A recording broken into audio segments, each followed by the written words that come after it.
Hello, thanks for being here. My name is Kerstin and I work on social actions in MMORPGs together with my colleague Nicola Marston, who is over here, and she will join after the presentation for answering some questions, so a little bit support today.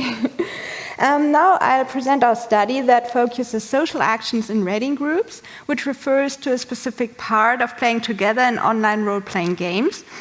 As a theoretical framework, we use culture-inclusive action theory for analyzing practices in raiding groups. We did that to understand how culture, game design, norms, skills, and motivations come together in the player's actions. And we did that to make the moderating conditions available for design-oriented research. This way, we attempt... Oops, those words. Sorry. In this way, we attempt to explicate the levers for intervening, improving, and changing these actions through design. Beyond that, we propose that culture-inclusive action theory enables a more nuanced conceptualization of gendered practices. Since actions are the central unit of our analysis, let's first talk about actions. Actions take place in specific contexts, and they are interwoven with a concrete situation and its conditions. Taking this into consideration, Lucy Suchman has developed the concept of situated actions. She states, however planned, purposeful actions are inevitably situated actions because the circumstances of our actions are never fully anticipated and are continuously changing. Trying to explain situated actions and their normatively governed contingencies, the concept of practice provides a basis. This perspective considers people as actors in the world who construct the social and cultural aspects of life by acting. Thus, praxeology considers culture as something that has to be done in the sense of doing culture. Consequently, practices and actions has to be the essential unit of analysis. Because practices are situated, they have to be studied close up in the situations in which they take place. To understand actions and practices in raiding groups, you need to understand the elements that moderate the situation. First, there is the game world, which is designed and represents a technological artifact. It provides game targets as well as specific options for acting. Then there is culture, respectively gaming culture as a social context. Culture is related to norms and values and expectations, how people should act and so on. And then there are the players. They act on one side based on the horizon of meaning of the game, and they interact with the game itself and the given options and so on. On the other side, players act embedded in the social context and its related meanings and norms and expectations. To show how social contexts enable people to carry out practices within specific social-cultural orders, the culture-inclusive action theory comes in. It is based on cultural psychology and developed by Lutz Eckensberger. And actions can be seen as the interface between the individual and the context, mediating between agency and culture and thereby synthesizing them. With culture-inclusive action theory, we can look at how persons transform culture through their actions, and at the same time, culture transforms the persons. That also means individuals structure their actions and transform themselves by these actions. People choose specific actions from different alternatives offered by the context, and the context canalizes, offers, or forbids possibilities of action, and the actions may change the external situation. Well, Eckensberger distinguishes 3 levels of action, namely primary, secondary, and tertiary actions. Action barriers or obstacles lead to the emergence of higher action levels. An example, someone tries to start a conversation on a social network site and gets disrespectful remarks or comments. These comments can represent a barrier, and a person can start to reflect and change his or her actions and, for example, choose to post comments only in a select group. Well, primary actions are oriented towards real situations. They change the environment and at the same time change the subject's knowledge, perception, and the interpretation of the situation. Secondary actions are reflections and regulations of the primary actions, that they are action-oriented and follow from experience of some barrier. Barrier or obstacles imply a reference to a standard about how the action should be carried out, and these standards relate to knowledge and rule systems like laws, ethics, technology, and so on. In other words, secondary actions lead to those aspects of culture that represent beliefs and normative frameworks. Tertiary actions are concerned with reflections of secondary actions. They are applied to action regulation, to culture itself, and to agency. Just like secondary actions, they emerge from upward reflection and they form downward selection processes. To understand actions, the culture-inclusive action framework differentiates between two fields of action. The internal field of action, that is related to agency, and the external field of action, that is related to context.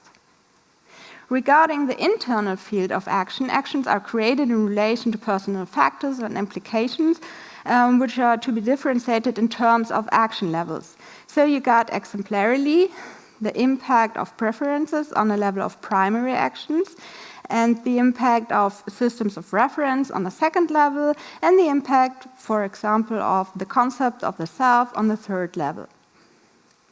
Regarding the external field of action, actions are created in relation to social and cultural factors. This can be social rights, rule systems, and roles. At the level of tertiary actions, reflecting leads to expectations about what a rule system is supposed to be used for, or to stereotypes and role expectations of persons in a culture. Well, this is strongly shortened our theoretical framework for the analysis of practices in rating groups, and we applied this pattern on our data to understand and conceptualize those social actions and their conditions. Because our study focused on rating groups, it's necessary to understand the context of rating, and since we chose World of Warcraft to collect data, it is necessary to understand rating in the context of this specific game. So what does rating in World of Warcraft mean? MMORPGs hold various opportunities for playing in groups, and one way is to associate with other players to collaborate in raids. The term raid refers to in-game instances that provide game content for bigger groups, as well as to the activity of fighting enemies in bigger groups and the group itself. Currently, in World of Warcraft, the raid instances are normally designed for between 10 and 30 players. On the screenshot, you see the entrance of one of those raid instances. And in those instances, groups fight against hostile non-player characters, especially the boss encounters, which are called bosses. And bosses are pretty hard to defeat, and they are designed to be stronger than the players. Players need to group up for fighting against them, and they need to collaborate, and they need to agree upon tactics, and need to distribute tasks, and so on. Well, with Botzell et al., raiding can be described as a complex social activity that comprises intense, high-risk, and complex collaborative behaviors, placing heavy demands on raid participants. Raiding groups are usually built on a basis of in-game player communities, the guilds. Thus, they are normally long-term groups consisting of at least some fixed core members, so most of them know each other. Typically, raiding groups meet weekly at fixed times to progress in the raid content. It is important for those groups to use the limited raiding time efficiently according to the group objectives. These objectives depend on aspects like the group composition and the achievement orientation within the group.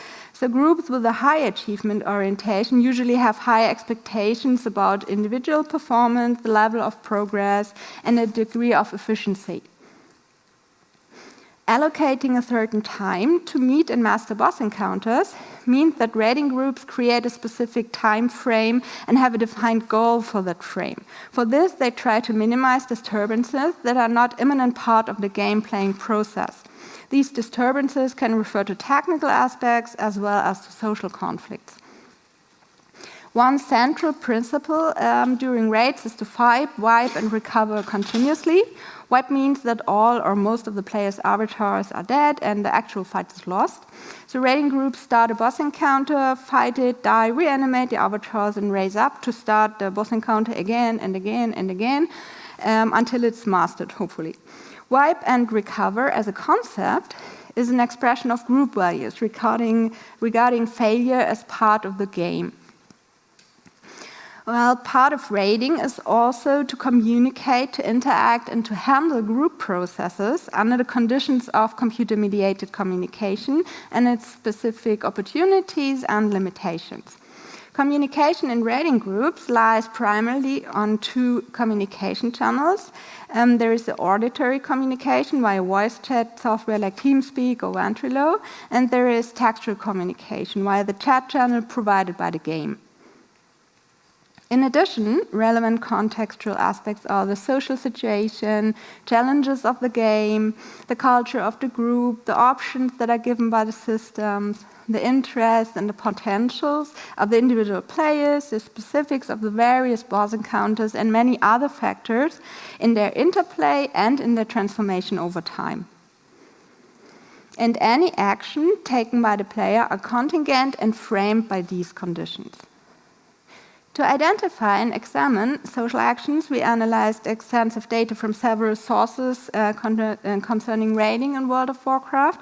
The data include video, field notes, and screenshots of participatory observations in raiding groups, and they are derived from the regular weekly raids of different groups. Additionally, I conducted semi-structured interviews with some raid participants. The objective of the observations was to identify typical social actions with the contextual and personal conditions, and the objectives of the interview was to check and supplement the observation data. Well, now I would like to present you parts of our results. Initially, our analysis yielded 5 recurrent social actions that are prominent in the context of raiding. This is first, establishing communication conditions. This is second, leading and following. Third, determining modes of communication. Fourth, coordinating group play. And last but not least, coping with failure. Each of these actions represent a category of acting and can be split up in smaller units of action. Due to time, I will focus on one category, namely leading and following. And this category includes the concept taking a lead role within a group and supporting the hierarchical structure. So now we can bring the concept, take a lead role within a group, together with the framework of culturally inclusive action theory.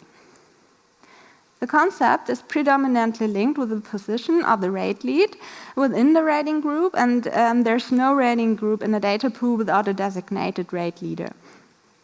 As primary action, it includes taking decisions, putting them forward and explaining them to the group. At the next level, the concept includes regulating the process of raiding with regard to scheduling, for example, starting and ending raid, having breaks and stuff like that. And with regard to the actual activities and short-term goals, for example, where to go and whom to fight. And with regard to the social aspects, like establishing or maintaining norms and rules, reacting to deviant behavior, as well as handling troublemakers. Furthermore, it includes making decisions or being part of decision-making process about collaboration, for example, about the course of action and the distribution of tasks. These actions are primarily intended to establish a regulated and structured framework for playing. At the tertiary level, these actions refer to establishing or maintaining a group culture, about communication, about interacting with each other, and about goal orientation. Also, functioning as a raid leader expresses a special cultural attitude towards hierarchy. Personal attributes that are relevant in the context of raid leading are the ability to assume responsibility and skills of social perception, like being able to assess other people and to adopt other perspectives.